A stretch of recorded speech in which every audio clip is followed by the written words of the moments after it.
Welcome to your first hour with Mona series. In this session we will look at applying materials and unwrapping UVs in Blender. First we will look at what UVs actually are, then we will look at how to apply materials with textures in Blender, and after that we will look at a simple approach to applying UVs to the model. As you probably know, textures are 2D assets. You have an X and a Y axis. 3D assets are 3D, so they have an X, Y, and Z axis. So how do you correctly apply a 2D asset to a 3D asset?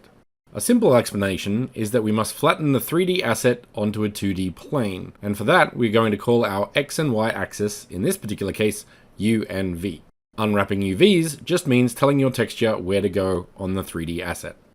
There are a few approaches to how you unwrap your assets, and usually ranges from high detail and larger file size to simple detail but smaller file size. Custom UVs mean the UV space can be used for individual textures, like a character or a custom detail asset. As the texture is unique to all parts of the model, the texture needs to be in the 0 to 1 space. This results in high quality textures but requires a larger file size. Another option is to use tileable textures, or textures that repeat at the edge. This means we are not limited to the 0 to 1 space, and we can apply our UVs as we see fit, as big as we like in any direction. This has a high level of detail and large file size, but usually covers a large area in the space, such as floors, walls, or entire furniture. As spaces usually have many different materials, however, this can cost in performance if too many unique materials are used. Trim sheets are another option that allows high quality textures, but fewer materials. You can use tileable areas so that you can extend in one direction, for example. For more information on this one, see the description below. This technique is fantastic for WebGL spaces, but requires a little more work. The fourth method is texture atlasing, which combines multiple materials into one. The one displayed here is using many simple colors, also known as palette texturing. This allows for very small file size and faster performance, but limited to simpler materials. In this example, each dot has all the polygons that use that color, and each section of this one material has different finishes, such as metallic, polished, matte, or emissive. This allows for many assets to use the same single material, reducing draw calls, and therefore being very performant. Texture atlasing also refers to combining more detailed material types, similar to the custom UV example. It would reduce the draw calls, but still takes up considerable file size. For our first example, we will look at the tileable UVs approach, as it is a good introduction to UVs. The first thing we need to do is set up a material so we know what the texture looks like on the 3D asset. First, let us grab a texture from the website with a CC0 license. Some examples will be included in the details below. In this case, I grabbed a cool wood texture to see the effect and direction clearly, but you can choose whatever you like. Note that I don't get anything bigger than a 2K texture, unless it's a skybox. Otherwise the file size will just get too big.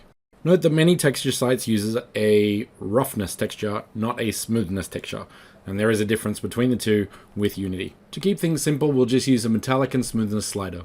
Back in Blender, in the Properties panel, go to the Material Properties at the bottom. Your model may already have a material on it, but if it doesn't, select the plus symbol at the top right of the panel. I recommend naming your material by double-clicking on it.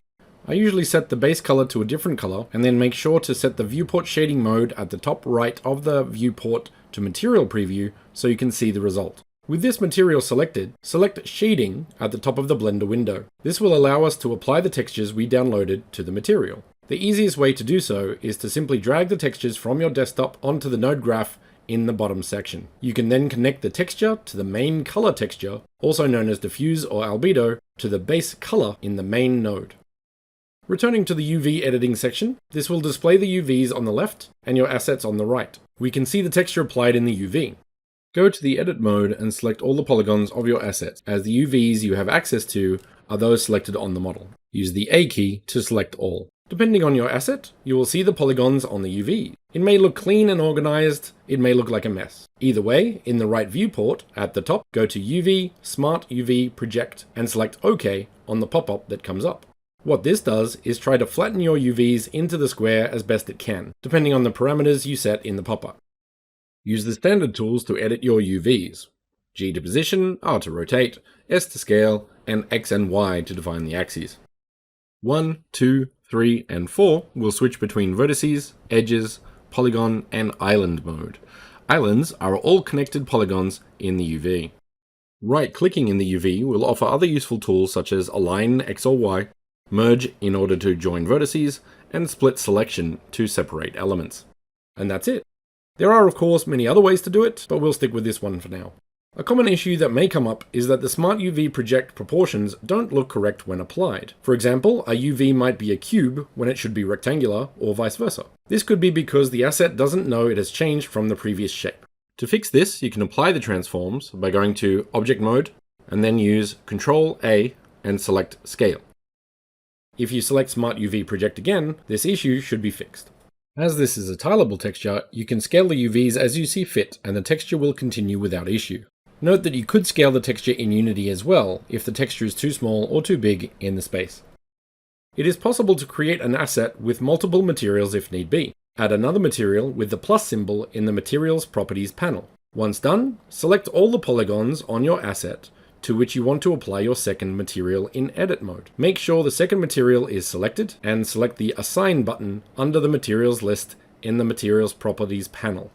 This will assign the material to the selected polygons. Moving on to the time-lapse, we will be taking the assets we modeled in Blender and applying in materials and unwrapping them. In this case, and the one we will be using for creating our space, is the palette texturing technique. This is great for first spaces as it is quick and easy to do, as well as creates assets that are very performant. So first off, I added the palette texture into the material shader. Note this is a guide as I will be making the material in Unity directly, as it has its own way of doing things, and I find this is an easier way to make sure the result is as expected. I basically shrink down the UVs to a point, using the Align X and Align Y, and then put that point on the material in the correct area. In this case, we have metallic, polished, semi-polished, and matte. I also have some emissive areas as well if I want to use them. No matter how many different colors you have on your main asset with this technique, it will still count as one draw call. Unity also has some tricks up its sleeve to apply one draw call to many different assets that use the same material. So a large number of assets could be also reduced to one draw call, which is great. Moving on to the furniture, I apply the same approach. Smart UV to flatten the UVs neatly, then Align X and Align Y on the UVs to reduce them to a point. Note how you can use the polygons selected on the asset to limit the UVs you can edit. This allows you a little more control over what you work with in the UV layout. Once done, all you need to do is export. As you can see, this is a very quick and very easy approach to UVs. Different assets require different types, and hopefully this tutorial helped you decide which one is which, depending on the assets you want to create. So in this tutorial we went over the meaning of unwrapping UVs and how to do it. We also looked at how to create and assign single or multiple materials. Next, we will look at taking these assets into Unity. Thanks for watching, and happy building!